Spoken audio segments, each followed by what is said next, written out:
Hello, everyone, and welcome to this week's edition of Between a Pot and a Hard Place. I look ridiculous, but I'm also Stephen Colton.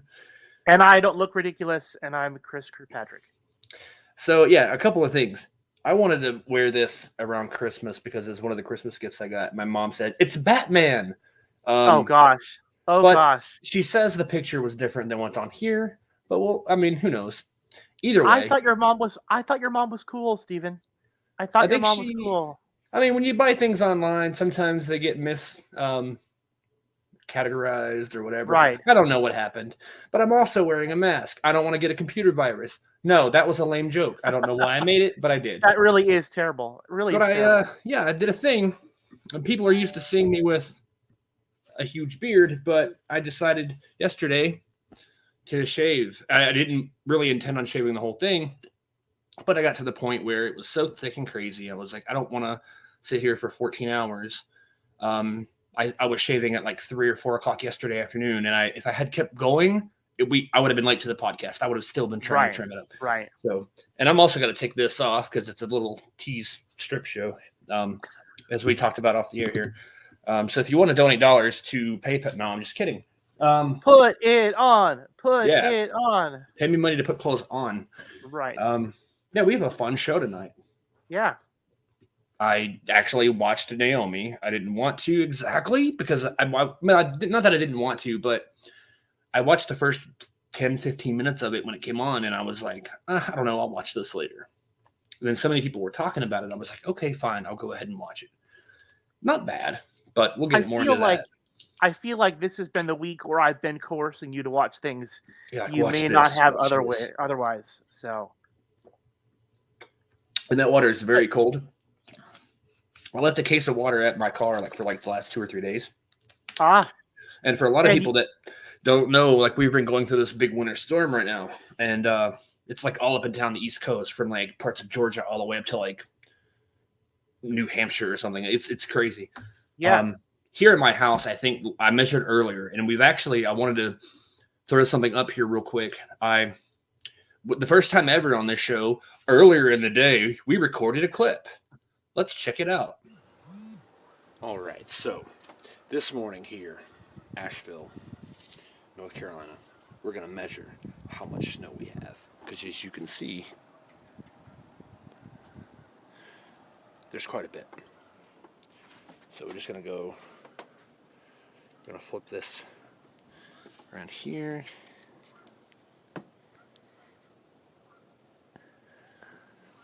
Yep, we're looking right around 6 inches, and it's still going.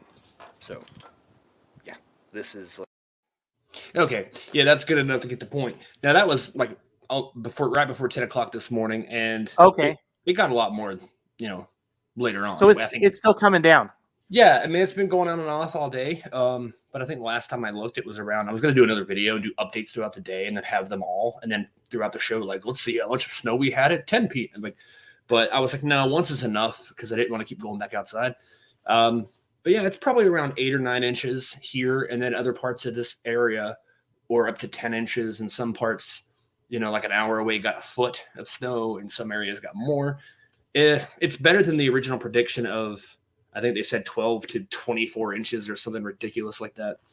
But we still got a good bit.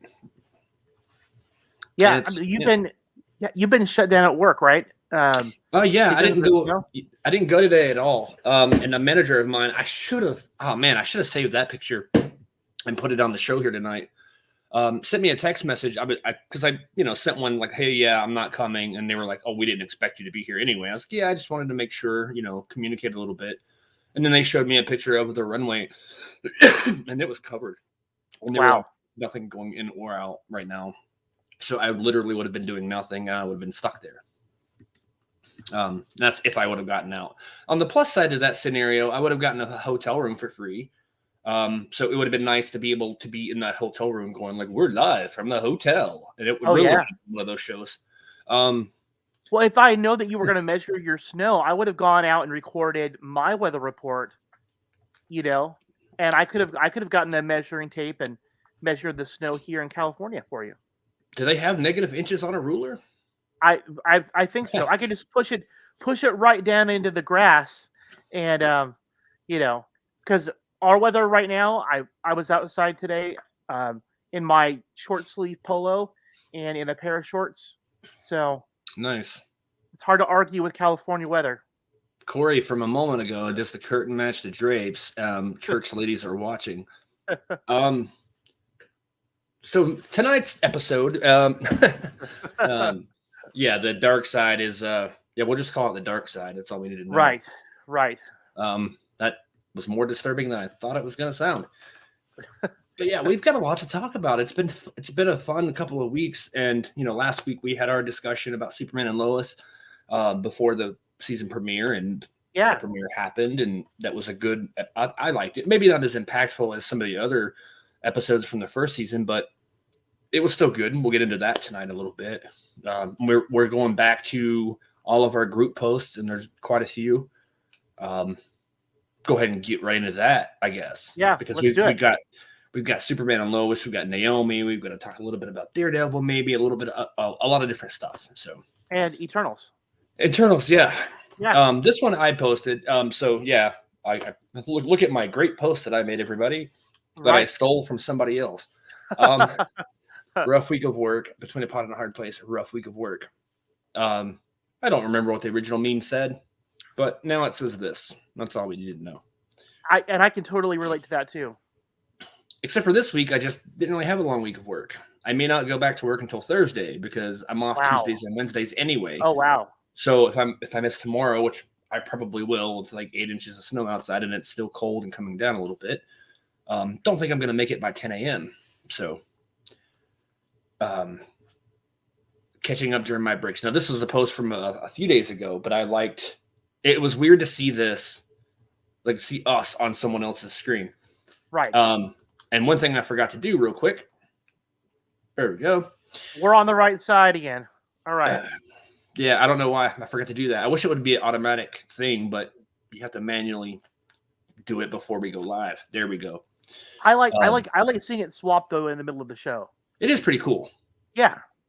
But yeah, that was so cool to see. Like, I know people watch and everything, but it's still cool to see our faces on someone else's screen. Then I found myself looking at the desk and stuff, like what little things could I find, like Easter eggs. I'm like The Incredibles. There's a Captain America mask, and I'm like, okay. And then I forgot I was even in the picture. Well, I know that he's a big fan of Captain America, so I wasn't surprised to see that. That's awesome. Yeah. And another thing that everybody's going to laugh at, and I might get a evil look. Coming soon. Chris and Corey are going to star in The Good Son, and they're doing the de-aging technology.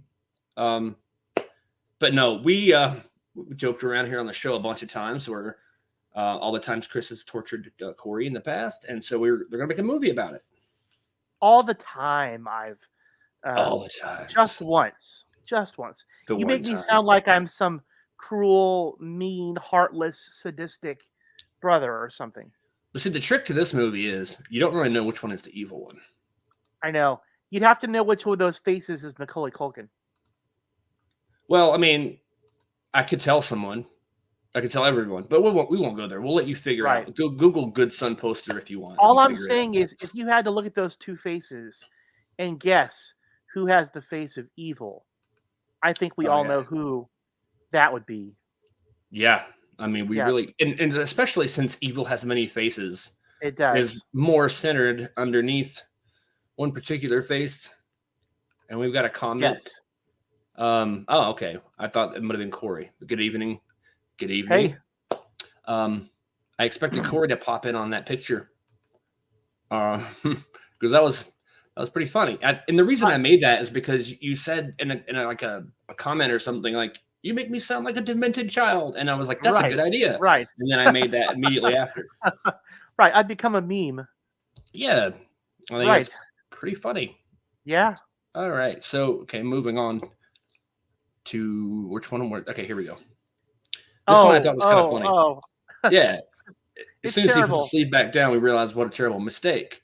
Right. I mean, and in the image of the left, you see all kinds of cool stuff. You see the X-Wing fighter. You see, everything going on. And in the right-hand side, it's kind of weird because you don't get to see all the X-Wing. I don't know why everybody's making a big fuss about the right side of the image. I don't think it looks inappropriate at all. It's just the front end of the X-Wing. I think he probably needs to wear long sleeves. Probably. Or cover Yeah. it up. Maybe get a Yeah. Darth Vader sleeve blanket that I have. There we go. Okay, here is a Corey comment. I forgave when I nudged him down the snowy hill into the jungle gym. Okay, retribution. Well, that explains it. So who really is the evil face then? Maybe it's mutual. I don't know. Maybe it's like a Clark Kent, Lex Luthor kind of thing, where you have to like play off each other, and you don't know who the real villain of the story is. That's probably more accurate. Probably. Another Corey post here. Fix the problem. You had to zoom out to see Rosario because all these like Marvel memes and pictures, none of them have Rosario in it. Right. Well, they were one of the posts that I had originally put up there had all of those Netflix, Daredevil, Jessica Jones, Luke Cage, not Iron Fist, but for whatever reason, Rosario Dawson was blatantly missing. And so very cleverly, Corey used his powers of memeology and fixed it. So yeah, Rosario was pretty upset about that. I mean, because her and I we're best friends, and she comes over and plays poker with me all the time. Oh wow, nice. Yeah, well, maybe that was a dream. I don't know, but yeah, I'm glad she's in the one of those. I'm thankful that she got over that. This one I really liked. This is why representation is so important. And just that one picture, without a caption, without explanation, you don't have to have any kind of context at all. You can look at that image and see exactly what's going on. Well, and you would almost think that they had used the little boy as a inspiration for the movie. Yeah. I mean, and then apparently the little boy actually thought that. And so at a young age, he's like, okay, this is going on. I'm in this movie. And that's exactly what we need more of. Yeah. You can't just have the same exact story over and over and over and expect it to resonate with so many different people. I mean, because there's just there's nothing there for them to connect with. Right. Just as important as it's been for my daughters to have, strong female role models that they can look up to and aspire to become, kids of color need the same thing. They need role models on TV shows and in movies that look like them that they can aspire to be too. Exactly. So it's a good start. It is. I mean, not that that's the first time it's ever happened, but it just kind of represents the idea and the need of more representation. Yeah. I long for the day when it will be so common that we won't have to point it out. We will just sit back and enjoy it. Exactly. And speaking of representation, as we see in Spider-Man No Way Home, Electro says, there's got to be a black Spider-Man out there somewhere. Right. And there we go. Richard Pryor. And so we got to see more Richard Pryor Spider-Man. I know it's going to be hard to do, but technology, I don't know. They could bring him back, right? They could do holograms of Tupac and all these other famous people. So they could make a Richard Pryor hologram and film that, or CGI and have is the guy from Police Academy still alive? The voice think he is. Do Richard Pryor's voice. I know he did sound effects, but still do his voice. Or maybe that guy's brother or something. Who knows? It can be done. And another post, I thought this was cool. It was shared to the group, and I had forgotten all about this show, Raising Dad. I forget when that show aired. They did one season, and I forgot that Kat Dennings was in that. And because I noticed on Twitter, she posted her, her comments, that she had been the TV daughter for 1 year, Bob Saget and everything. But also I didn't realize that Brie Larson was also his daughter in the same show, and they both went on to be in Marvel properties. That's really cool. I think that's awesome. So not only was Bob Saget America's dad, he was the Marvel dad in a lot of ways. Yeah, I mean, I'm not familiar with the show, but I'm not either. Talk about having, two heroic daughters. That's cool. Yeah, I mean, it's sad still to think about Bob Saget, because it's like they're talking now. I don't want to go into some details or anything, but they're talking now on an apparent heart attack or stroke, possibly. Oh wow. And as with the same thing with Betty White, they said it was likely a stroke, and then she'd suffered from complications from that or something like that. But it's sad. With Betty White, it wasn't such a shock because she's 99 years old. It's like, okay, but Bob Saget was.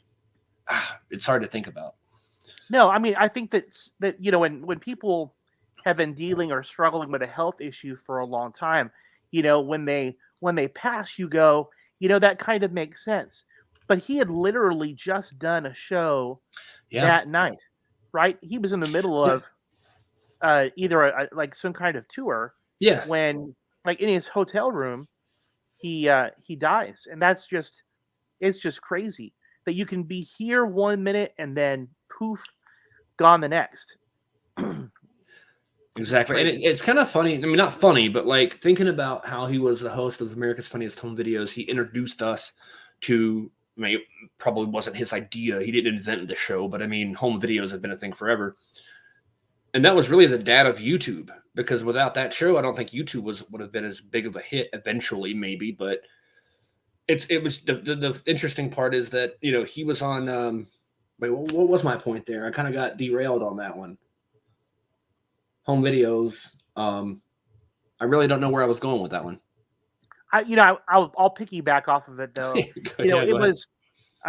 It was one of those weird shows where everybody in my house growing up, my mom, my dad, my brother, me, we would usually all watch that together. And I think it was one of those. It was a bonding moment, and I think that for a lot of people, for a lot of families, that's really what it meant. It was clean, it was wholesome, it was funny, and I think he'll definitely be remembered for that. And it kind of came back to me because what I was going to say was kind of playing off what you said. You never know. You're here 1 minute, then the next you could be gone. And America's Funniest Home Videos kind of like really made you want to film your family just to win $100,000, but still to have those memories. And I kind of wish I had filmed or taken more pictures of my life growing up, so I would have more visual images of these memories. And now that he's gone, it's like, wow, it's kind of cool how that kind of, I don't want to say comes full circle, but like you said, you want to capture those memories, and that show always made me remember growing up. And even the lyrics of the song for that show, I thought that it when it said, oh, what were the words to that song? You might be a star tonight, so let that camera roll. When I was a kid, I thought, you might be a star tonight, so let that kid in the road, to create a funny situation for a video. Okay. That's my mind at like a 5 or 6 year old kid. I thought it'd be funny to let kids play in the road and capture them falling down in the street or something. I don't let that kid in the road. That's what I thought it was saying for like 4 years. I don't know why I thought that. It wouldn't be the first time that I've misheard a lyric in a song, so I can relate. Weird kid. I was such a weird kid. Tobey Maguire is playing Spider-Man. A new Matrix movie just dropped. Hayden Christensen, that's always been a weird name. And Ewan McGregor are working on Star Wars. Buzz Lightyear is headed to theaters. What year is it? I mean, and honestly, it's the truth. I mean, I didn't see Matrix yet. I was never a huge Matrix fan. I liked it okay, but I wasn't like a huge have to see everything Matrix. Star Wars, the Obi-Wan stuff, I'm excited about.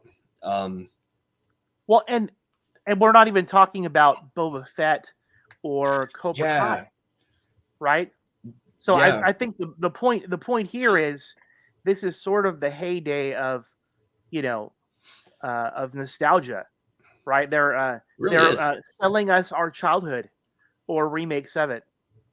I'm excited for Lightyear because they're apparently is it Chris Evans doing the voice or somebody like that? Or it's either Chris Evans or somebody else like that.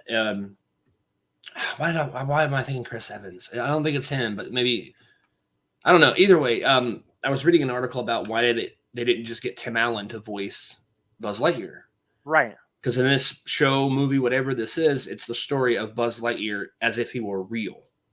Okay, like being like Star Command and all this stuff. not so much a Toy Story type thing, but just the real story of Buzz Lightyear, which is interesting. I've always been curious what that would be like. But they didn't get Tim Allen to do it, and I was like, why not? Like, that would be perfect. But apparently they wanted someone to voice the character that could also physically be the character in live action, that could look like the character. And if you put Tim Allen in a weird purple hoodie, it would look kind of weird, I guess. Right. Well, so they wanted like a younger guy. Yeah, I did just go and look it up, and Chris Evans is going to be the new Buzz Lightyear. Okay, cool. Now, that means probably that they at least have thoughts of doing a live-action Buzz Lightyear at some point. So Chris Evans will be a live-action Buzz Lightyear probably at some point. Buzz Lightyear to Star Command, this is America's ass. I mean, wings, I don't... yeah, so moving on from that one. Right. We have, this one was funny. This reboot isn't pulling any punches. Jim Henson's Fraggle Rock, Back to the Rock. Don't know if that'd be an... I don't know. I don't know what to make of that one. Did you ever see the Tooth Fairy? I think I did, actually. Okay. Wasn't the best. Dwayne Johnson, The Rock, this big, tough hockey player, ends up in a tutu with wings. Yeah. If we're trying to say that he is not above totally humiliating himself for $1, I believe that Fraggle Rock would be a step up. It would be probably. I mean, it would be a huge step up. I mean, I don't know. Fraggle Rock, The Rock, like it wouldn't surprise me. No, would not surprise me. This one is awesome. Superman and Lois, the Kent Lane Irons Femme. This is from the exterior Kent farmhouse set. The only interior space that was built out of the narrow hallway entry is in case the cameras ever got a glimpse inside. The actual interior sets are inside on stages. So apparently that sounds like they built this house for the show. But I thought I had to cut off part of the image at the bottom there because I wanted to fit the names and the whole entire post. But we see the faces of everyone, and it's exciting to see all of them together. So cool little segue here. I know that we're going to be talking about season 2 of the show. We've been in contact with Jordan Elsass ever since he came on the show a while ago at the end of season 1. Anyway, he responded to us on Twitter, and he said that right now he's busy, but he's planning on joining us again once they finish filming season 2. So I actually did not see that message. That's cool. That's news to me. That's awesome. That's really cool. I got a few more posts here. I think I accidentally deleted one of them. Oh no. So sorry. It was a small one. I'll go ahead and talk about it anyway. And I apologize because I forgot who posted it, but I'll go back and find it really well. I don't know where it's at actually. Hold on. I got it on my phone. Because what I do is I save the screenshots onto my phone and then I upload them to the show. So I'll have it here. I was clicking and I clicked the wrong space and I was like, oh no, it deleted. Because I got excited that Jordan messages back and I just was not paying attention to what I was doing. Let's see, where are we at? Oh, that's the good son. No, that's that picture. No, I'm just distracted talking about my pictures. Okay, let me try to do it this way. Myron Simpson. You're not gonna be able to see it on the phone, but it's showing. It's a little bit of a wrestling news, which we don't talk about too much on here. But we had The Rock on the show. We had The Rock on the show tonight. That was amazing. Technically, but there was a Fraggle Rock. Fraggle the Rock. Like that sounds. I don't want to Fraggle the Rock. Former WWE wrestling announcer is announced as an Impact Wrestling lead announcer now, and I just wanted to throw that out there because we talked about wrestling here and there, and they post who was it again? I'm bad with names. It was Myron Simpson. Yeah, and anytime somebody posts something, I want to try to get it on there. I can't get every single post because the show would be 4 hours long probably. Right. But I wanted to throw that one in there. So I did not mean to delete that. Okay, so Corey, going back, Corey says that talking about The Rock, he wore a couple of tutu in a few different movies. So, I mean, I don't remember that many tutus, but okay. Yeah. So my only point is that this is not outside the realm of possibility. No, it's not. It's really not at all. This one I thought was funny. The dynamic duo, Chris Kirkpatrick and Stephen Colton, say, I'm Flash and you're Superman, which at first I was like, hey, I wish I was Superman. He's more powerful. But then I realized I'm faster. So, I mean, I could take that. I like the speed anyway. Right. So you can't catch me. I could still crush you. If you could catch me. But literally the Flash trips every 5 steps. But no one's ever seen my Flash. And I talked about on that post that I needed an iris. And I think Corey said something about Rosario Dawson, and then commented from earlier, she's your lightning rod. So right. Rosario Dawson, myself, we are the Flash. Right. Well, that would make my wife Lois Lane. She could report on how fast I am. Right. And then you could be like, that would be a weird movie coming to Disney Plus. Wow, that's DC. Well, they're gonna buy the Flash. They're gonna buy our Flash and Batman or Superman. Right. I'm moving on. I'm available. I like this one. Oh, the Borg outside is frightful. My Earl Grey tea is delightful. I believe it's time to go. Make it so. Make it so. Make it so.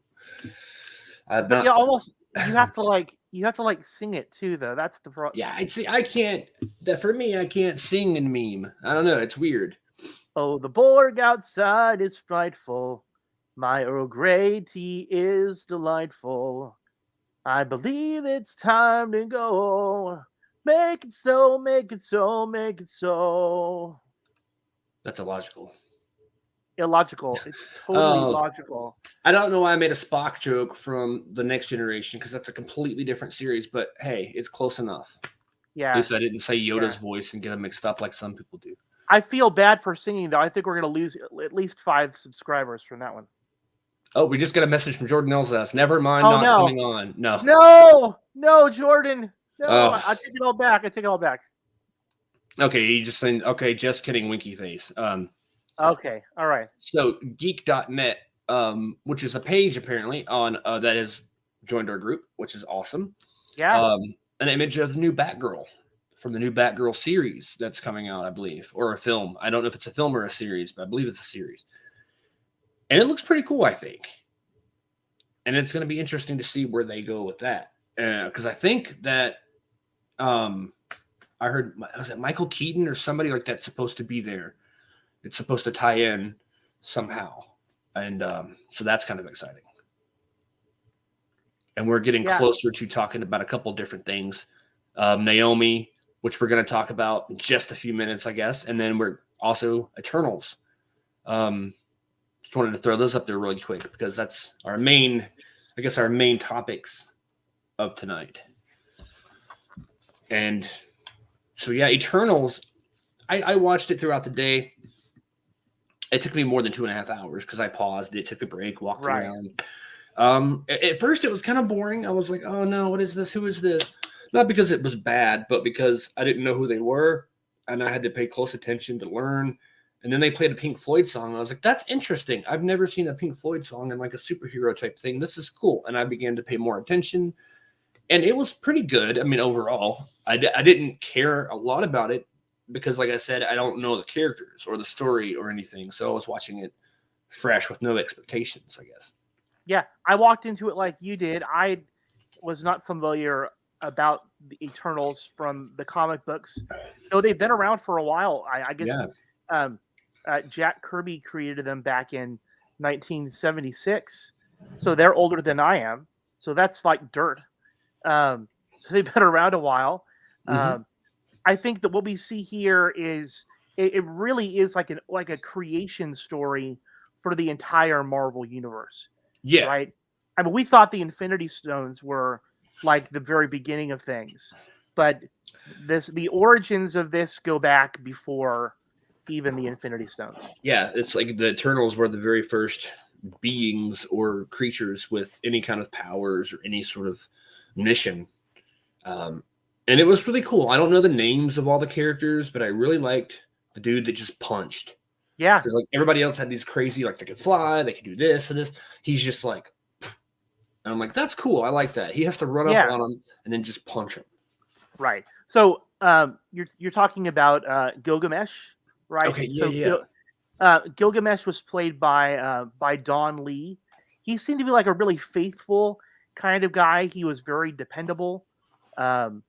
When Angelina Jolie's character Athena kind of started going crazy, he was the one who kind of decided, "I'll take one for the team," and he sticks with her to keep her in check and to keep her safe. Yeah. Um, I think for me, the kind of the literature English teacher nerd side of me came out. I loved the fact that so many of these characters were supposed to be sort of the inspiration for the original myths, right? Like Yeah. Gilgamesh. Gilgamesh is the inspiration for the actual, um, Mesopotamian story of Gilgamesh and Enkidu, and there we had Sprite, kind of that short little Yeah. non-binary character played by Leah McHugh, and she's telling the story of Gilgamesh using her illusion powers. I thought that was really cool. It really was. Yeah. Um, so there were some big names though There were that like were a part of the Icarus. cast. Like Icarus was really cool. I liked him a lot. I mean, I don't know what it was. And then the little kid, it's like, look, it's Superman or something like that. And it was like a Right. cape. I thought that was pretty cool. And Yeah. the big twist with him too later on. Yeah. Well, and we're not above doing spoilers here on No. this show. I mean, again, I think that he was certainly chosen for the part to look like Superman, right? He really does have those features. Richard Madden's been in a lot of different shows himself. Both he and Kit Harrington were both in Game of Thrones. Okay.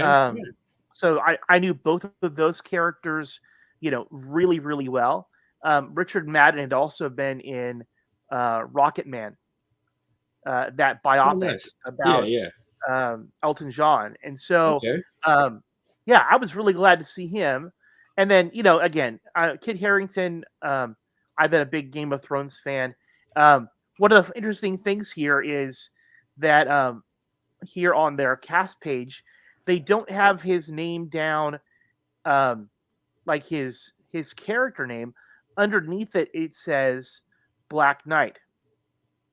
And so it sounds to me like they intend to introduce him as a superhero of his own at some point. So that's kind of cool.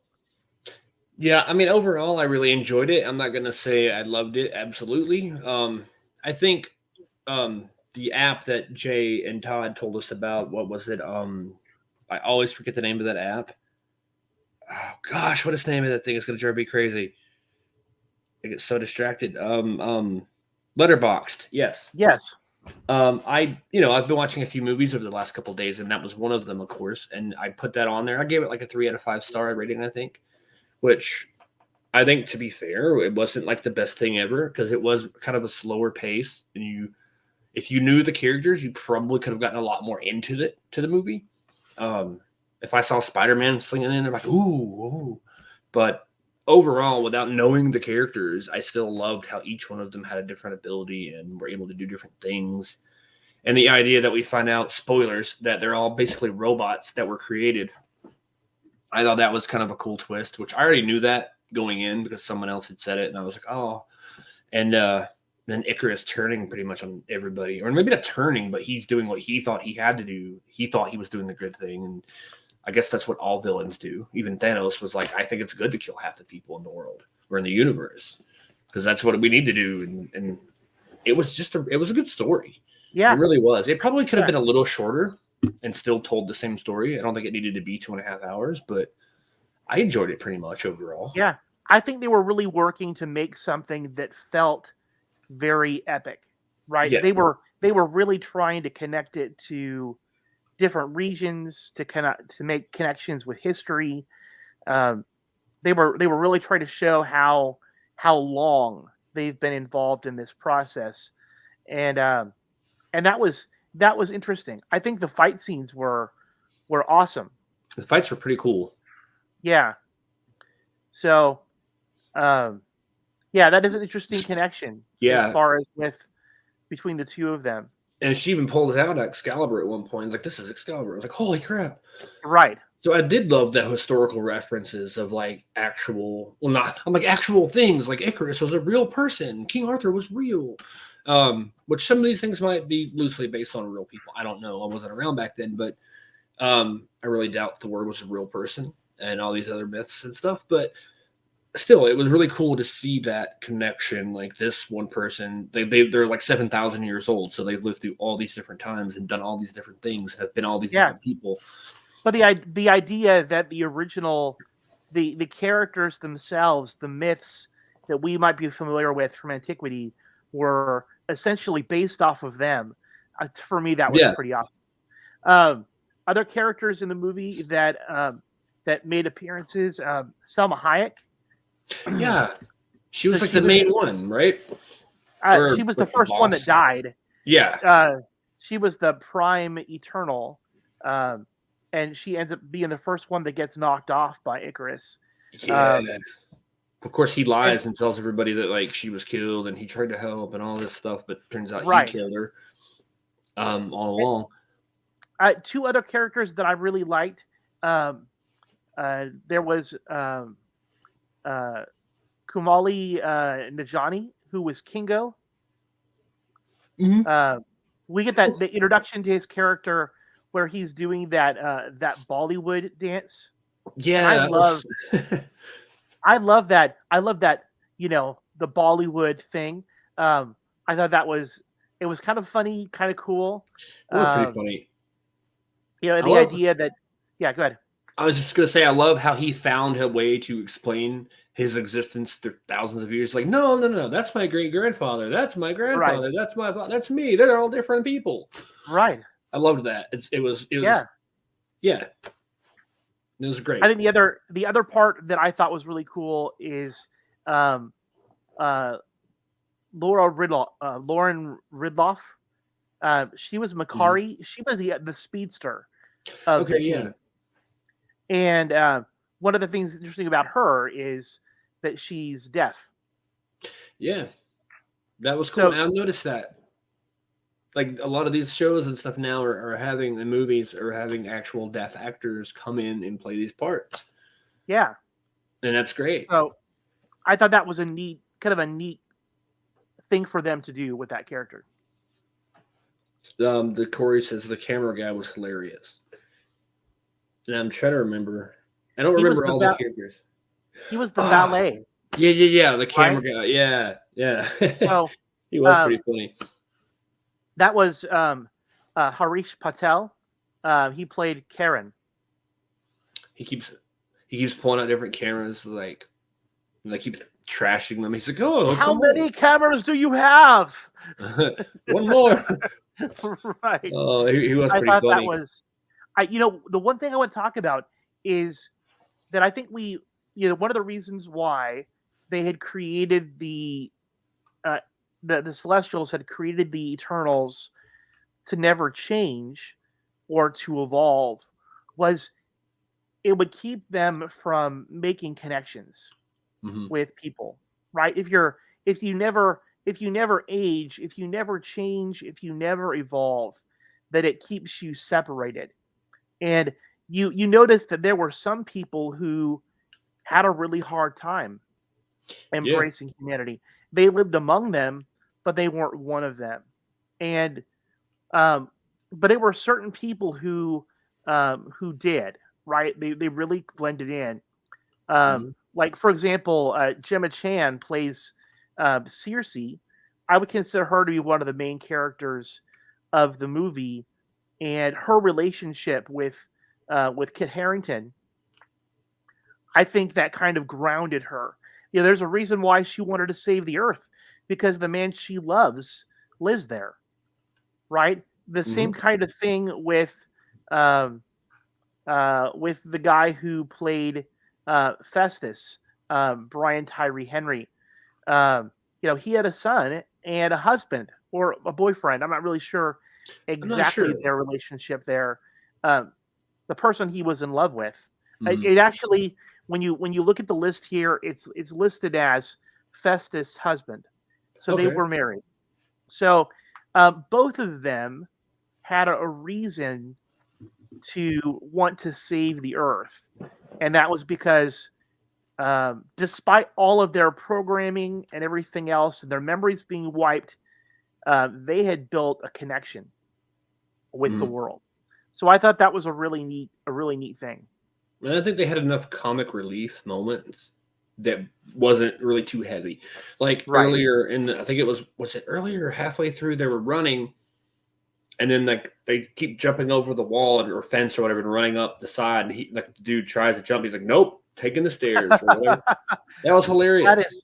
That is definitely me. That is definitely I'm like moments like that weren't like heavily in the movie. If they sprinkled them through, and I think they did it in a good way. I don't think there was too much, too little. It was a good balance of comedy and drama and action and all that put together. And I don't know. I'm still kind of confused on how they can die sometimes and sometimes they can't. I don't like they're supposed to be immortal and all this stuff, but I guess they can die. That kind of confused me a little. Maybe I missed something, or maybe if one of them kills each other, they can die, but they can't die from like falling off a cliff or something. So they're all strong. They're all durable, right? They've got the power of the energy of the Celestials coursing through them. Plus, their leader is Ajax, who's able to heal people instantaneously. Okay, right? so that makes a lot more. Yeah, that's true. And they're all, they're all apex warriors, right? Like in most cases, you're not going to find somebody that's going to be able to stand toe to toe against them. They're just going to crush them. So that's kind of the reason behind it, unless you come up across something that is even worse. And in this case, that deviant that was able to essentially stalk them and suck the life and powers and memories right out of them, that was who it was. So I know it's a completely different thing, but that kept that deviant that kind of like evolved and started talking and everything. I kept thinking of oh gosh, who was I thinking of? I just had it in my head. Ultron. I kept thinking of Ultron. From like when he first come up, and if it had been James Spader's voice, it would have been even better. But like, it reminded me of the same type of like thing, and I was like, oh, this is pretty cool. I liked that. Yeah, I liked him running around like, I'm gonna kill you all, and I'm like, oh yes, please. I wasn't cheering for all the good people to die, but I mean, it was cool that they had that type of like evil kind of thing there, and that they were like, oh crap, look at him, he's talking. Oh, what do we do now? I think it was pretty cool. Yeah, so I know that for you rated it a 3 out of 5. Yeah, and I think for me being the educator that I am, I gave it a C-. Thanos is a deviant. Thanos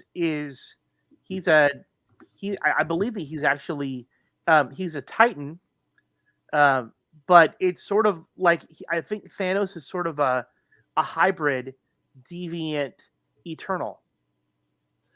Yeah, that might make sense. So like a C, you said a C- or a C for your overall grade?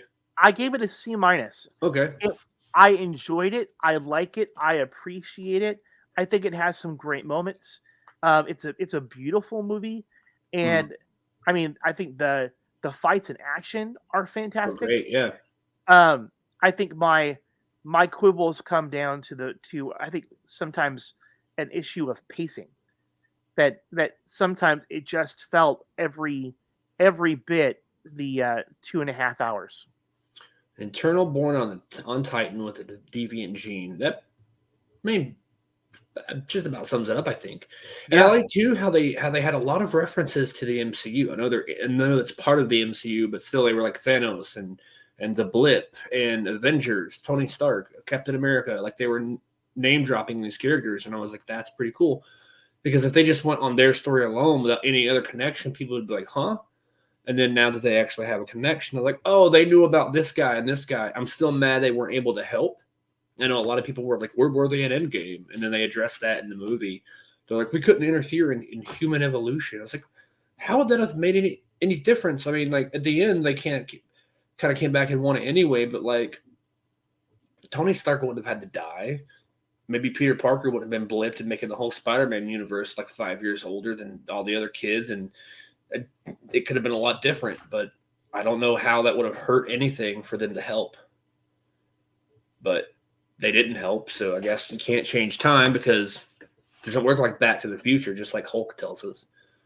I still think he's wrong, but so the irony in the whole thing is them saying that that Thanos and the Blip, when he snapped and half of all the universe ceased to exist, that had bought the Earth some time, because it was the number of sentient beings on Earth that ultimately would awaken the new celestial, right? That's the emergence.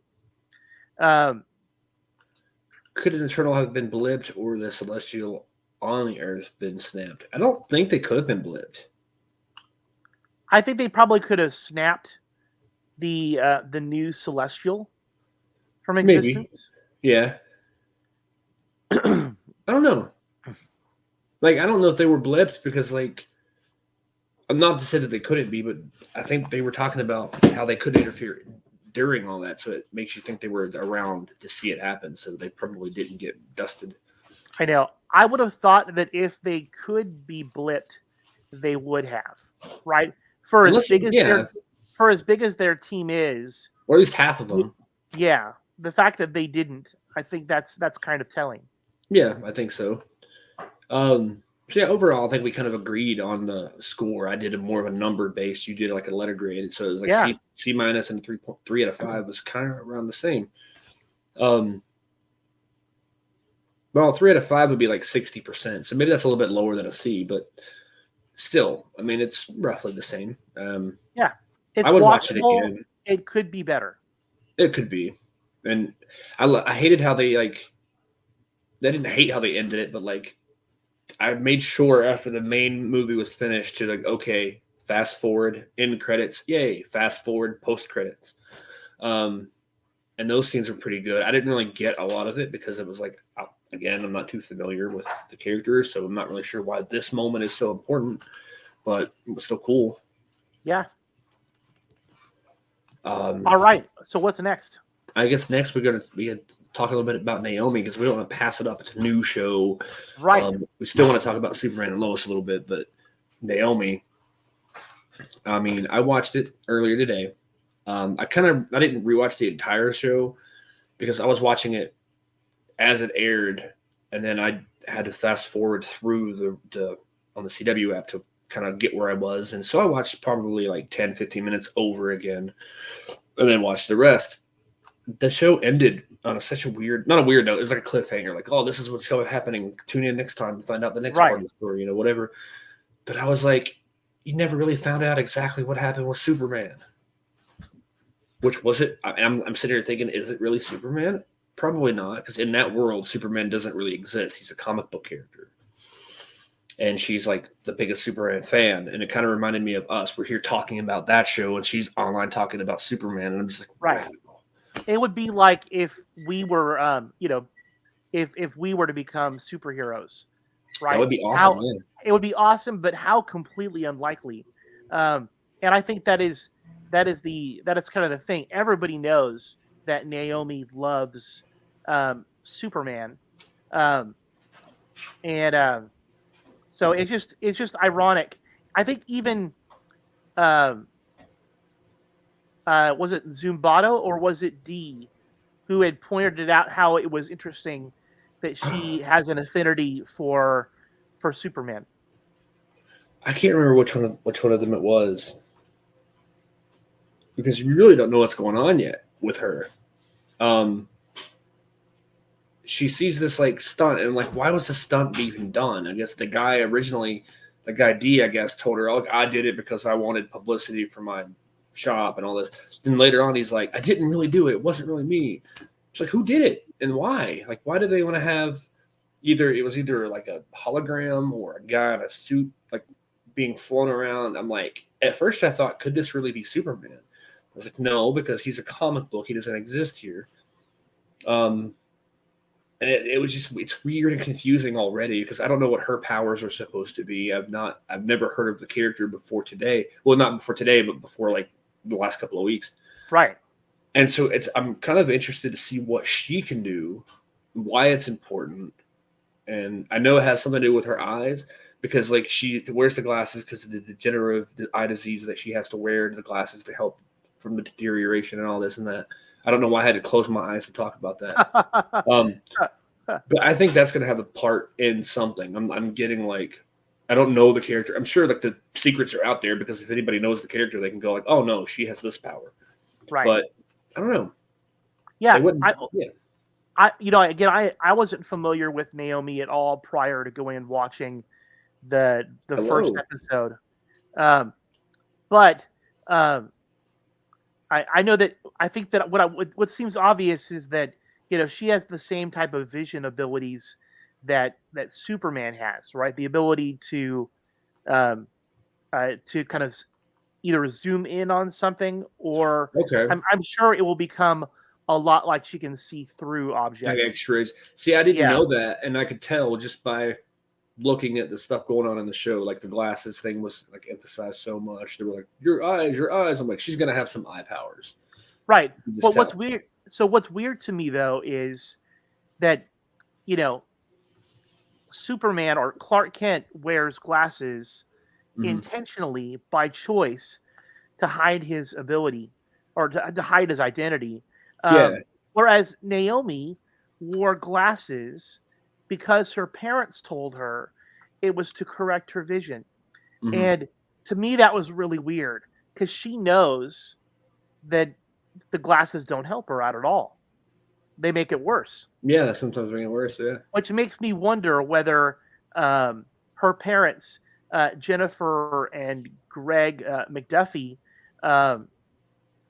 if they know that Naomi is special, and that they have her wear the glasses to help kind of keep her powers in check. Probably. To me, that was the weird part of the entire episode. It seemed like there were so many people that knew she was special, but she doesn't. Yeah, she's like the last to know about her own powers. Right. I mean, that's not so weird. I mean, no. She had headaches on her show. Superman had headaches on his show, and he did. That's true.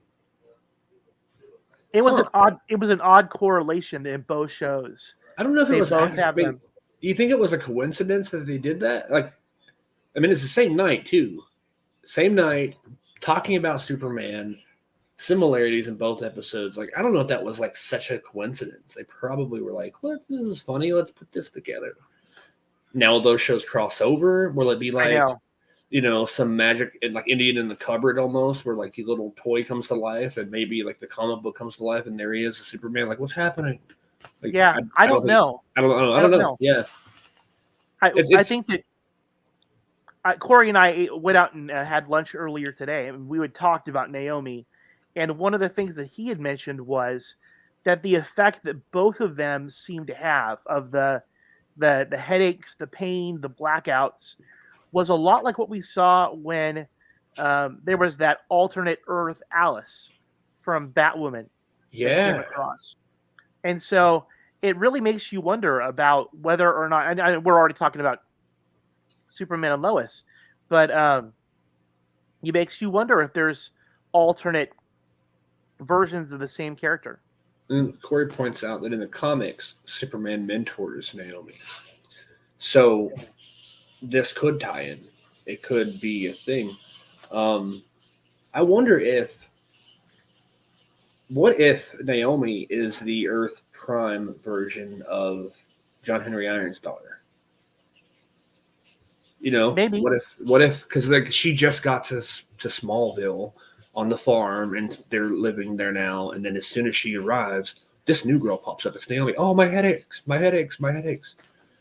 Maybe there's some sort of thing there, or maybe I'm looking too far. Yeah, I don't think there's anything. I mean, right now it's all speculation. Yeah, unless you've read the comic books, they're we're still just kind of figuring out about who she is. I think she's an interesting character. I was watching the show with my oldest daughter, and she was in speech and debate in high school, and so she automatically kind of made that connection. I think the other thing that I had really found interesting was the way in which they seem to deal with, the LGBTQ connection, which a lot of shows tend to make, especially in the CW. I think that it's interesting that she talked about her relationships with her friends, and her desires for intimacy or to go out with them, and her parents didn't bat an eyelash. Yeah, they were like, "Oh, okay." And I think the creators had said, they don't want to spend an entire episode on this. They want to just simply talk about it. Like I think we had talked about that. It doesn't need to be an entire show about it. It needs to be a normal part of who the character is. And I think that could still happen too with Jonathan on Superman and Lois, because in the comics they made him, I think they made the character bisexual, and which is everybody's like, half the people are like, no, that's terrible, and half the people are like, whatever. I really haven't read the comics, so I can't say what my opinion is. I mean, but from what it sounds like, they're not forcing it like the thing onto anything. They're not making it a plot point. They're just like, this is him. This is who he is. Right. Sort of like with Naomi. I think that are we transitioning over at this point, or are we wrapping up Naomi? I think we can move over to Superman and Lois unless there's any last minute things to talk about. I can't think of any myself, like any big moments. I think the verdict is still out on Naomi. Yeah. I think there's enough interesting things that are happening though in the show that I'm looking forward to seeing what happens next. The big thing, like the last thing I'll say is like the big thing that caught me at the end, not at the end of the show, but just like overall, is the loose connection to Superman. Like, right. And now knowing that they were connected in the comic books, so it's like, okay, I want to see where this goes. Right. If it just goes to where, they're just never going to have them connected. This is just a comic book. Oh, well, they're still talking about Superman. There's that connection. There's that, thing there. Right. I was waiting for them to say like, oh, I was watching Superman and Lois last night on CW. Now my name is Naomi and I'm going to walk around town. Like, that would have been funny. It would have. Weird. On a kind of interesting side note, I was born and raised in Portland, and having this show take place in the Pacific Northwest at Port Oswego, which is not too far from Portland. I think we used to go to Lake Oswego all the time. For me, there's that kind of subtle connection with the story that way too. So I thought that was cool. So the CW should thank us because we've got one new viewer for Naomi. Yeah, there we go. And if I was forced against my will to watch the show, no, you're like, watch Naomi, and I'm like, well, maybe. I thought about watching it anyway, though, so honestly, but it probably would have been one of those shows I didn't watch for like 6 years, and when like season 12 was coming out or something, 6 years, season 12, and they're not doing 2 seasons. My math is not good today. You get the point. I would have waited till the end of it to watch it, probably, like I did with Arrow and almost with Flash. But and Legends has come back too, but like we won't really talk about that because they're doing the same old thing they always do, running around and doing the same. There's no big evolution to that show. I still enjoy it. It's one of those things, but I think the problem about being ridiculous every single episode is it's hard to top it, right? Yeah. There's nowhere for it to go. And right now the story is pretty much the Legends are basically up against Android Legends. They're copies of the Legends. And this last episode, we didn't really see the real legends at all. We just saw the copies. And there's a copy Gideon, a copy Wave Rider. There's like duplicates of everything. And it's weird. I don't know where they're going to go with this story. It's playing off the Bishop character, how he can clone people and how Sarah was made. I don't know. If it doesn't wrap up in a good way, it's going to be like this whole season was worthless. Right. Because it's just like, oh no, the clones are chasing us. Let's run. Oh, blast them. Oh, they're not dead. What? There's nothing funny really about it much. I mean, they have their moments, but it's not like, oh, this is so great. And I really need to go back and watch season 1 again to really love the show again. Yeah, seasons 1 through 3 are still my favorites. Yeah, 4 and 5 weren't terrible, but like now it's just not even bad. Now it's just kind of, it's like they went up a hill, and instead of going straight down the hill, they just kind of are walking straight. They're not going up and down, in my opinion. They're just kind of staying on that line, which isn't necessarily a bad thing, but it's not a great thing either. But Superman and Lois. I think that Superman and Lois probably had as good a first season as any CW show that we've had. Yeah. I think you can put season 1 of Superman and Lois up against season 1 of Green Arrow, or up against season 1 of The Flash. I would put season 1 of Superman and Lois against seasons 1 through 6 of Smallville. Yeah. As much as I love that show. Right. It really is that good. And you do get, a strong, cohesive, well-written, thought-out storyline from beginning to middle and to end. You really do. My concern has always been, it seems like people can write a good episode or they can write a good season, but it's very hard for people to do shows consecutively, season after season after season, which are consistently good. There are usually highs and lows. Mm-hmm. So I was interested to see how they were going to start out season 2 for us. And there's really been a twist. I mean, season 1 ends, and they're at one of the famous Cushing family barbecues. People are drinking beers and eating ribs and sort of having a party after surviving a Kryptonian invasion. And then it seems like just as soon as they finally celebrate the fact that it's over, they have that pod crash, and out pops Natalie, John Henry Irons' daughter, from the from that alternate Earth. Yep. And what's the first thing she says? She looks over at Lois. Yeah. And it's like, oh, Mom, hey, what's up? Or whatever. I don't know exactly what she said, but yeah. We all knew that moment was going to come. Oh, yeah. And that it was going to be really difficult for Lois. I don't think we realized, though, how much that experience was either going to hurt Natalie or hurt Lois. It hurt them both like a lot. And we see that in the first episode. Like, Lois is a wreck. Yeah. And she has no reason to be. Wreck would be putting it lightly. Yeah. I mean, I think we had seen moments in season 1 where Lois loses it and she does and says things that she regrets. But what we see here is not like a singular moment where she loses it, but where she's like in this dark place for 3 months. Right? Right. So that was a tough place to see.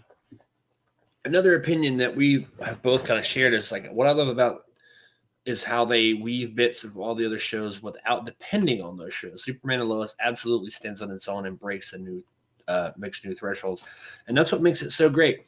And that was one of the points I made. Well, that were made, not that I made it. When we talked to Jordan Elsass last, I was like, I was so bummed that they didn't use the actual Smallville set like they did in Elseworlds, because in Elseworlds they went to Clark's house and it was a Smallville house. It was the Yeah. same place. And then the series, it's like, boom, completely different house. It's like, wait a minute, did they move? Like, what? Did Crisis change their house? Like, what? Why did Crisis paint their house a different color? I don't understand. And then Jordan said that he actually really liked it that way, that they're not using that house because it lets it really have its own voice and its own identity instead of being on TV and going, oh, it's Smallville. Look, it's Smallville. Yay. Which that's how I would have been. Like, it's the Smallville house.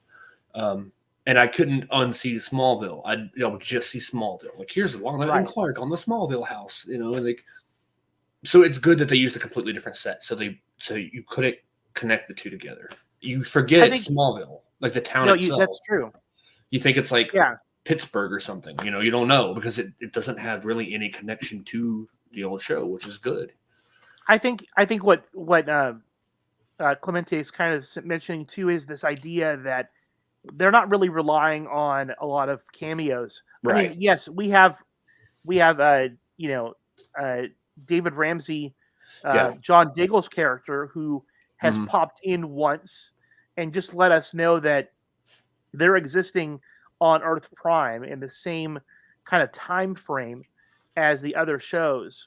Mm-hmm. But other than that, we haven't had a lot of crossovers with other shows. Or even mentions. I mean, a little bit, like, a few little mentions here and there, maybe like little hints and stuff, but nothing like Barry Allen needs to come and see this. Boop, boop, boop, boop. Hey, come here. Nothing.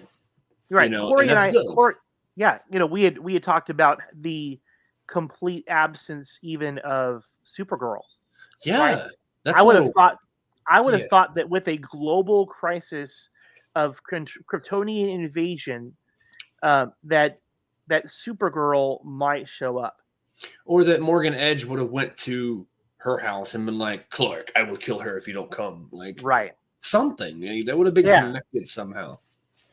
But I think, again, just like if you remember Supergirl season 1, they didn't begin with Tyler Hoechlin showing up. It was literally like she'd be emailing or texting him. Yeah. I don't think we even saw him on the show in any real form until a lot later. They kind of did what Batwoman did at first, where they had a scene where like you saw a silhouette with a cape and you didn't really see a face. Little moments like that. And that's kind of what they did with Batwoman. You see Batman, but it's really just a side of a cape flowing or whatever, little moments until I don't know when the moment we actually see Superman, like there he is. Flies in, there he is. And my first thought was like, that guy? But like I said before, he's proven me wrong over and over. Because when you first see him, like especially in Crisis, when he's lined up next to Tom Welling and Brandon Routh. There's an image that they took behind the scenes image of the three of them together, and he looks like a little baby next to those two guys. But he blows me away every week and every time he's Superman because he has such a different version of the character. He plays Clark so great. He plays Superman so great. And it's just, I don't know, it works. No, I'm with you on that. I had not been really crazy about him as Superman based upon his crossovers and his appearances in Supergirl. And I think they had intentionally sort of nerfed him a little bit to allow Supergirl to shine. But then it kind of like, I think it also kind of hurt the character, not hurt it overall. Like he came back and like I said, proved us all wrong and this and that. But he seemed like a weaker generic version, even compared to Supergirl, because Supergirl, I guess, was supposed to be more powerful and more like stronger and all this stuff. It's like, well, what do we even need Superman at that point? If she's so much better than him. But then when they came out with that show, you're like, okay, makes sense. Yeah. That's why he's kind of like, but when he first came on the scene, he didn't have kids. He wasn't married. Well, he might have been married to Lois at that point, but they didn't have any kids yet. I hope they go into that eventually, season 3, 4, somewhere down the line. They're like, wait a minute, we were only supposed to have one kid. And we talked about that last week, all the theories. And I was watching this week's show with those theories in mind. Like, what if John and Jordan are two different halves of the same person? Right. And all these other theories we were talking about last week. And I'm like, that would make a lot of sense. Yeah. And I just kept wondering if they're ever going to address that and say, like, hey, wait. Or maybe somebody else will come in, like not Clark, but Barry or something. Maybe eventually they will cross over and he'll be like, wait a minute, you have two kids? You know, something like that. We're like, what do you mean? There'll have to be something to, like, let them know they're not supposed to have two kids. I don't know. Right. They've done it on the other shows where they've pointed out the error that that it shouldn't be like this. Before you think about John Diggle, who had a daughter and then ended up with a son, and then ended up with twins. Yeah, too. it changed twice. So yeah, so they like doing that a lot, and of course Barry got blamed for it. Well, I mean, it was his fault. I mean, indirectly, I guess he's the father of Diggle's son in a way. Where he should be the godfather at least. Yeah. Yeah. But yeah, I like the show. In season 1 or season 2 started off. I don't know if it was just me, but it felt a little slow compared to the first season. But then again, they kind of had to focus on that story of, like, you're not my daughter, I'm not your mother, but we can be, like, friends or whatever, you know. It was. I think it was much more drama focused. Mm-hmm. I think sometimes, this show has generally done a pretty good job of balancing the Superman content, the stuff where he's out there saving the world. They still have that moment where he flies out and rescues that North Korean nuclear submarine. Yeah. And yet, at the same time, there's a lot of the family drama. I think that this was much more heavy on the family side of things. Yeah, I mean, there's that moment, like you said, with the nuclear missile or whatever, when he gives it back to the Russians, and then the American government's like, "What are you doing?" He's like, "Hey, I'm not gonna I gotta protect the whole world, not just America." And that's it's awesome. It's interesting to me. I was thinking about how Superman's slogan, at least a long time ago, had been "Truth, Justice, and the American Way." Yeah. Right. Yeah. And I think that it's interesting how it's shifted a little bit to being that Superman is a citizen of the world and not just to America. And that was the pushback that he had gotten, was that you don't own me. You can't tell me what to do. Mm-hmm. Right. I'm not for sale. And ultimately I'm going to do what's right. And I'm not just your lackey.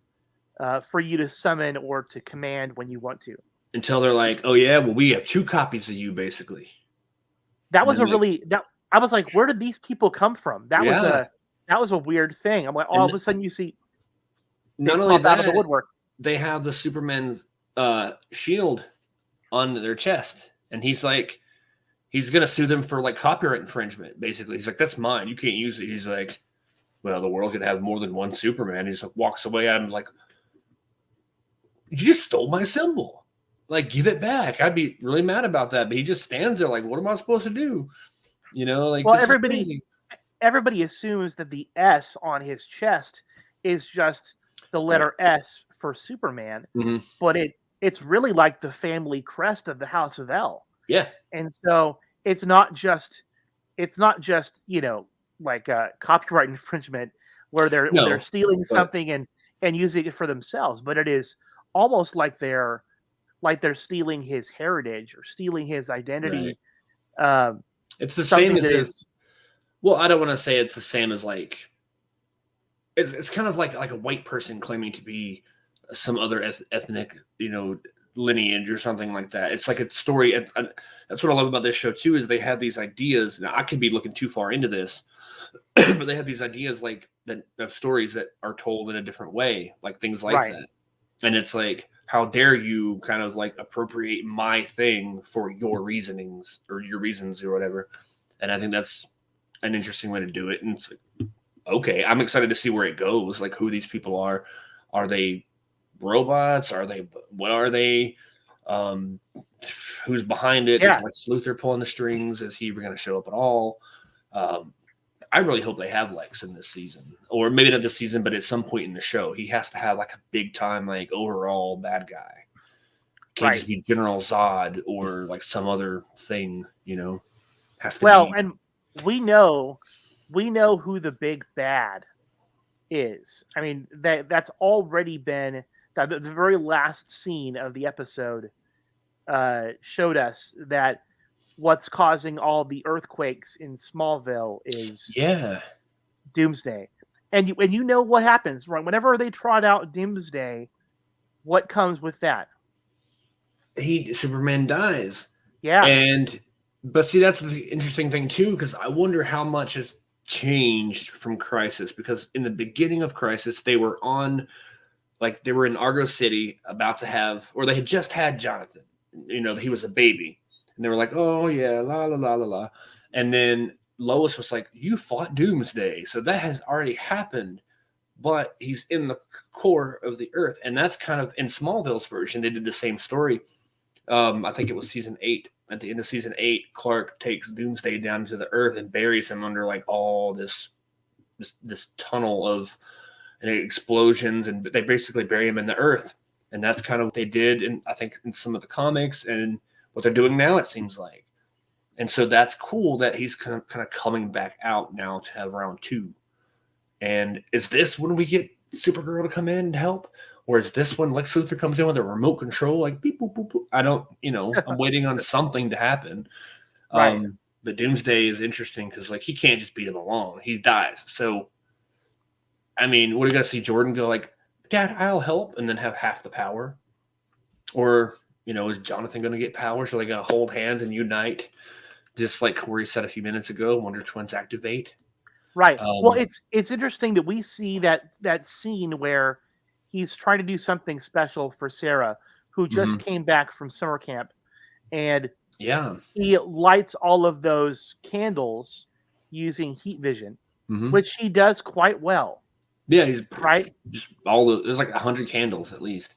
Right. So I think that we had wondered whether he was going to be have more control after his possession by Zeta Rho, and apparently that seems. Yeah, we don't know if he can still fly or not. Yeah, but definitely, as far as the powers that he had prior, he still has, and it seems like he's now able to access them, at least to light candles. And it seems to me like she's hiding something too. I mean, she kind of addresses it. She's like, yeah, like her dad asks, like, why are you like this way? And is it too much? And so it's basically like she's kind of getting overwhelmed with all the attention from him. It's like the classic teenage, like the boy texts too much. And that's kind of been me in the past. I'm like, hi. 10 minutes later, how are you? 10 minutes later, you still okay? 10 minutes later, are we still friends? No, maybe not that bad, but that's the kind of feeling that I think maybe she's going through. But is there something else that she's dealing with that she's not talking about? Maybe she's the villain. Sarah's been gone for a month, right? She's been gone for a month. It makes sense to me that Jordan wants to spend time with her, even if it was a little bit too much. But she's been really cold to him ever since she came back. So it's clear that whatever happened at summer camp really affected her. Having been to summer camp and having hooked up with people during summer camp, or I've seen a number of people who left for summer camp and they were in a relationship and they come back and they've hooked up with somebody else while they were there. I really get that kind of vibe from Sarah. Exactly. That something has happened, and it's really going to affect their relationship.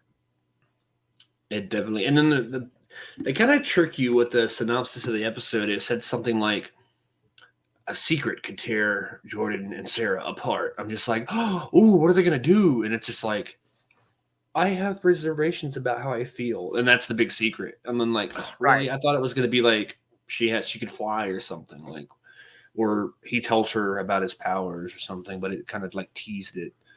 I don't think it's over. I think that's going to be an interesting story. I don't know where it's going to go exactly.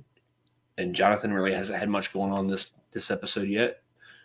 He's just there kind of playing football and like hanging out and stuff. He doesn't really have any like impactful things. So, like the next episode, there's going to be a little bit more for him probably. Well, I mean, Jonathan has yet another girlfriend. Yeah. And that hilarious moment where he gets, his mom walks in and catches them. That's right. In the act. And he just doesn't care. He's just like, oh, hey, mom, like, stop it. Well, he cares, but like, right. It was funny though, seeing the difference in responses to what happens. Lois is like, she's at like DEFCON 5. She's just smoke's like billowing out of her ears, and she tells Clark, and he's like, "Oh man, Jonathan, that's it. You couldn't do it in the barn, right? Caught. Like you could really tell that, like, and I loved that because."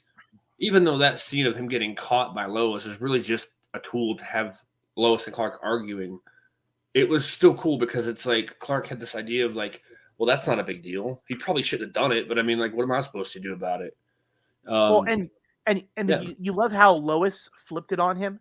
It was like he had dropped them off unsupervised, but he literally flew immediately to go rescue that North Korean submarine.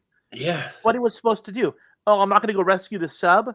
I need to supervise my teenage son with his girlfriend. Yeah. So like, let a bunch of people die or kind of like pull my son off of a girl. Like, which one's more important? The boy's going to do that at some time, so you might as well do it today. These people don't have to die today. Yeah. Like, so Lois kind of flipping out, I think is going to be something we're going to see, and we've already seen her do, whether it's at work and just being really short and kind of negative with everything. We see some attitude that comes out from her. We know what's really underlying all of that. It has really been her not having this broken relationship with Natalie. And so I'm glad that she ultimately went to Natalie directly and talked with her. I think it's going to be an interesting dynamic though, having Natalie and John in Smallville on the farm. That's going to be really interesting. Maybe they can get a house, and that will be the Smallville house from the show. And I just really want to see that house on the screen again. I loved it in Elseworlds. I'm like, yes, right. And I've been binge watching that show for the last couple of weeks now. I'm on season 7 of Smallville, and I probably watch about 5 or 6 episodes a day. Okay, maybe not quite 5 or 6, sometimes 3 or 4, sometimes more. But it's such a good show. And I've gotten past all the ridiculous episodes. If people out there remember, I think between season 4 and 6, where like Lana's possessed by like a witch at one point. Oh gosh. And she is possessed by a vampire, I think, at one point, and named Buffy. And that little 2-year period had all that weirdness in it. But now I'm in season 7 where the interesting parts happen. And this is like the end of this season's where Lex finds out who Clark is, and then the fortress like implodes on them, and he's missing for like 4 years later. Season 7 is like my all-around favorite season of Smallville, I think. That's cool. Other than the first season. The first season was cool because it was new and it was great. And season 7 is good. I would love to see the 2 Supergirls meet. And I know the actress that plays her on Smallville was on Supergirl. Yeah. I think she played, what was it, like a version or a part of Brainiac? Not the same character of Brainy, but like, wasn't it like an extension of that, like a future version of Brainiac or something like that, wasn't it? I don't know which part she played. I can't remember. I know she played like an evil character that was like a villain or something like that, but she was on that show at one point. But I would That's love cool. to see the two Supergirls together, like kind of like you saw the two Supermen in Crisis. That would be cool to see. Yeah. Even Lois Lane's like together talking, which almost happened in Crisis. That really irritates me looking back. That like here's Lois on the farm with her Clark and Tom Welling Clark, and then they leave, and at the end of the scene, like here's Lois coming out. Like, what are you doing? Like, why couldn't they have met? Like the two Loises, they were in the same place at the same time, but just a little bit later. I don't know. Yeah, it was definitely a missed opportunity. It was. I didn't want us to end the episode without talking about kind of the. We got a Okay. little note. Yeah, we're gonna address this. Like, which character do you find yourself relating to it, and why? Like, are we talking about Smallville or I think she's talking Superman about Lois? Superman Probably Lois. Superman Lois. Yeah, probably. For me, I don't know. Wow. I want to say like it would be Jonathan, but like I'm not athletic or anything, but it's probably like the one that sits back and watches everybody do everything and wishing he could do more. That kind of like idea. That's kind of where I stand on it, I think. Yeah, Jonathan is, I think, insightful. I think he's able to cut right to the truth, a lot like his mom. He's intelligent, and he's got a way of kind of persuading people, and I think he's inspirational without even trying. I can definitely see that for you. Yeah. I see myself as more of the Clark Kent side of Superman. I think I play the dorky dad pretty well. I definitely my parenting style, because this is my daughter who's commenting here, right? I think definitely my parenting style is a lot more Clark Kent than Lois Lane. We were talking about that I tend to like walk into the room and have my arms behind my back, and I'm like, oh, I guess you decided on punishment. So and then you use your heat vision to like cook steak or whatever. Yeah. No, we joked about this before that as disciplinarians, my wife is the one who would take off her sandal and throw it at him, or she was the one that's like Lois Lane, that they're afraid of mom, but dad's gonna be creative with his punishment, and so that's interesting because like maybe things have changed. Maybe you're not the evil one. Maybe. I've tried to say this for a long time. I have been wrongfully portrayed in this whole situation. So I definitely think that I not to necessarily call myself Superman, but definitely the dorky dad Clark Kent. I think I can pull that off pretty well. Before we leave, I wanted to make sure we talked about. There really seems to be this theme of broken relationships, right? Yeah. The relationship between Clark and Lois is sort of damaged. Yeah. And the relationship between Lana and Kyle is broken. Even the relationship between Lois and Natalie, it's odd. Yeah, it's kind of odd, yeah. And we see the same thing, between Sarah and Jordan. Yeah. So I think that one of the things we notice here is because Clark and Lana's relationships are on the rocks, it really is driving them together. Yeah. And it just makes me wonder, they've always talked about how, if Clark had never left Smallville, he and Lana probably would have ended up together. Yeah. They are best friends. And then they're both hurting. They're both upset. And then it's like, oh, I didn't mean to kiss you. Oh, I didn't mean to sleep in the bed with you. I didn't mean, things happen. They just naturally, like, kind of like you said, they get pulled together. It does make, I'm really, really worried. I know that there are some people who are excited about that. That they it would be interesting. They're like the I don't like Lois Lane group for whatever reason. But I see that. But I don't know if I'm ready to see Clark step out on his marriage. I don't think that would happen. I think Lois would probably make the call before he would do something like that. She's probably like, I want a separation, or like take time. She would put a hold on things, and then he would react, going like, Lana, what do I do? And then that's when it's like, Clark, come to my house. And then I don't think he would just be like, you know what, Lois, bye, and then like walk out the door. I don't think he would do that.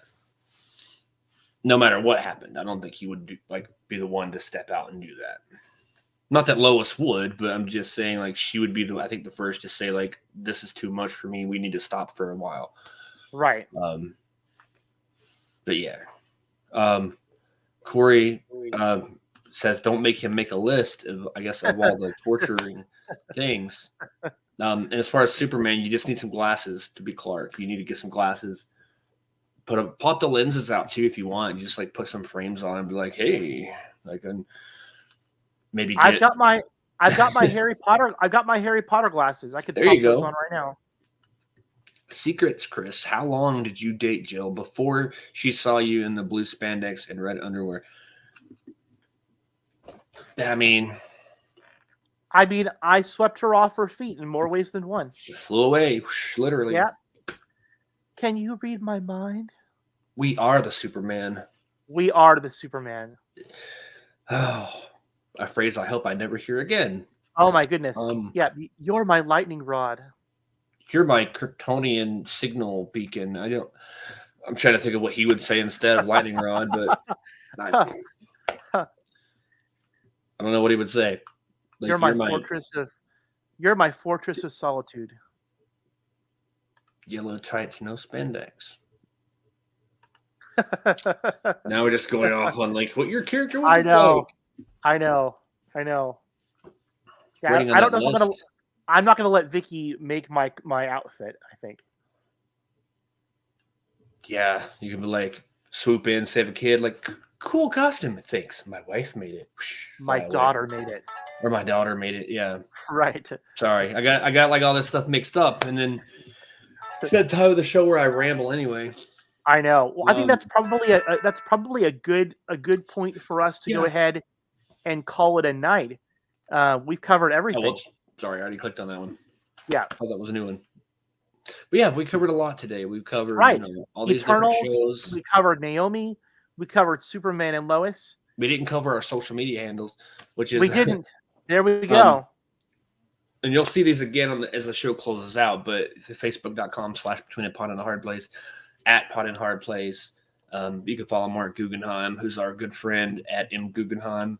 Follow myself @Stephen_Colton. Follow Chris at CJ CJ_Kirk1979. I'm still not used to Twitter, and find us on YouTube at Between a Pod and a Hard Place. And we're seeing new people left and right, all every day, every week. Be sure to subscribe, comment, subscribe, like, share. I still say that you could use it as a torture device.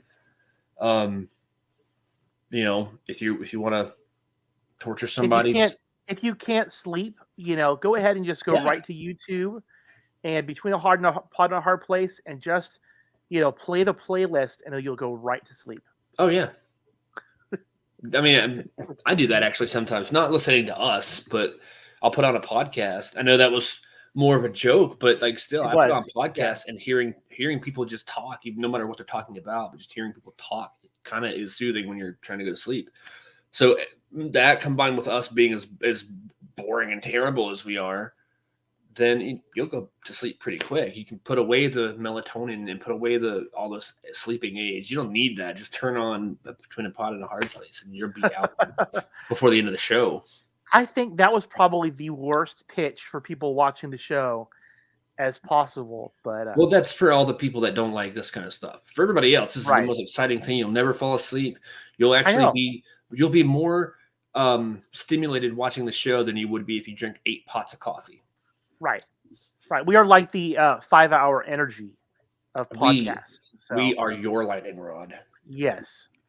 All right. With that, I think it's time to roll the credits, Stephen. Yes. And next week we'll have hopefully funnier jokes and more to talk about with Naomi and Superman and Lois. And I think Flash comes back in March, I want to say. We've got to which is wait that long. Wow. I think it's in March. It might be late February. I'll have to look at it again, but I know it's going to be a little bit longer. But either way, these two shows right now are enough for me to talk about. And I think they're great shows. Honestly, I didn't expect to like Naomi. I didn't hate it. I didn't love it, but I like it. I like where it's going. If I know where it's going, which I have an idea, but who's to say? We'll find out more next week. Yeah. Daredevil. Can we talk Daredevil next week? Yeah, we should talk more Daredevil. I'll have to watch more Daredevil. I've gotten so my original plan was to watch the rest of Daredevil throughout the last week, but all these new things coming on. Like, oh, here's Superman and Lois last night, or not last night, but Tuesday night, and then Naomi, Eternals, all this stuff. I'm like, oh, there's so much to catch up on. Batwoman needs a lightning rod. I need to watch that again. I haven't watched this season at all, I don't think. I need to catch up on a lot. So hopefully I can finish Daredevil this week because I love Daredevil. And if I remember right, I think I saw a good note to go out on, I guess. I saw where they're going to do another Daredevil season, like a season 4. Oh, wow. That'd be great. I think. I mean, it's rumored, obviously, but like they've brought back Charlie Cox and Spider-Man. And so they're at least planting the seed already, and they're talking about like this is going to happen. It's not an official confirmation, but it's getting like more and more possible, I guess, and it's more and more likely that this rumor is true. I would love that to be true. It would probably be on Disney Plus instead of Netflix. We'll see. But it's been fun. Everybody have a good week. If you live anywhere near around where I'm at, don't go outside because there's snow everywhere. But if you live in California, go swimming or something. I don't know. What is it like? Right, 100 degrees or something all the time? No, it's like right now. It's like in the 60s, 70s. Oh wow! So it's really comfortable. Yeah, it's like outside here. It's maybe like 29 or 30. Oh God. Or something like that. Steven, listen, just be safe. That's all I ask. Oh yeah, I'm not gonna go very far. I don't want to do the podcast by myself. I mean, I could always like write an agreement if like something happens to me, put an urn in a chair and make sure every Sunday night at 8:30 to put a camera on it and like I'm there. That'd be creepy. I'd have closed captions for me. Okay, that's really the time to leave. So that's really dark. Yeah, it's so dark. Too much. What are you in the DC universe, Steven? Am I in the DC universe? Oh yeah. I mean, like, yes, it's literally too dark. I'm trying to make my face dark. Okay, yeah, that's that's time to go. Everybody have a good week. Watch all these shows, catch up on them, check out Naomi, check out Superman, Lois. And we'll talk to you more. Keep putting your posts out there. We love these posts. I especially love this one. Just keep posting. My favorite part of the show every week is just going through these and talking and getting the interactions going. So keep doing it. I agree. All right. Well, have a good week, and we'll talk to you guys next week. All right. And I forgot where the button was. Here it is. Have a good night, everybody.